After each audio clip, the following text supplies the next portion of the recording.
सखर में मौजूद Lansdowne bridge engineering का एक शाहकार है। ये आलीशान पुल अंग्रेज़ों ने 1889 में सखर को रोहड़ी से मिलाने के लिए तामीर करवाया।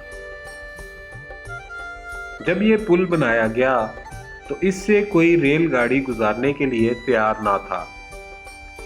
इस काम के लिए सजाए मौत के कैदी की खिदमत दी गईं। इस पुल की तारीख क्या है और इससे जुड़े दिलचस्प हक़ाइक़ क्या हैं, आइए आपको बताते हैं। लैंसडाउन ब्रिज की अहम बात यह है कि ये बगैर किसी कॉलम के सपोर्ट के है। आज से तकरीबन 150 साल पहले जब ये पुल तामीर किया गया होगा तो ये अपने आप में यकीनन एक अजूबा होगा। पुल की तामीर से पहले मुख्तलिफ इंजीनियरिंग कंपनियों ने तकरीबन 10 साल तक यहाँ पर सर्वे किए। सर्वे के बाद सब के सब इनकारी हो गए कि पानी के तेज़ बहाव के बायस यहाँ पर ऐसा कोई पुल तामीर करना नामुमकिन है।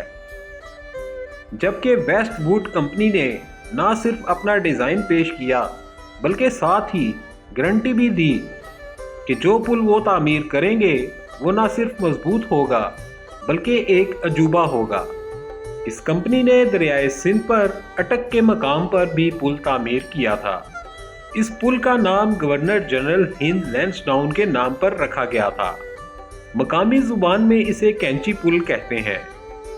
इस पुल को ताला लगाना, चाबी से खुलना और बंद होना और चाबी का दरिया में गुम हो जाना सब मफरूज़े और बातें हैं। आपने एक मशहूर सिंधी गीत सुना होगा, हे जमालो, जो हर खुशी के मौके पर गाया जाता है। यहाँ पर क्योंकि पुल तो तामीर हो गया और इसके बाद रेलवे की पटरी भी बिछ गई, मगर इस रेलवे की पटरी के ऊपर कोई ट्रेन गुजारने के लिए तैयार नहीं था। तब की अंग्रेज़ सरकार ने इसका हल ये निकाला कि सखर में कैद सजाए मौत के एक कैदी जमालुद्दीन से रब्ता किया जाए। तब इसे ये ऑफ़र दी गई कि अगर वो यहाँ से ट्रेन गुजार ले तो इसकी सजाए मौत मुआफ़ कर दी जाएगी।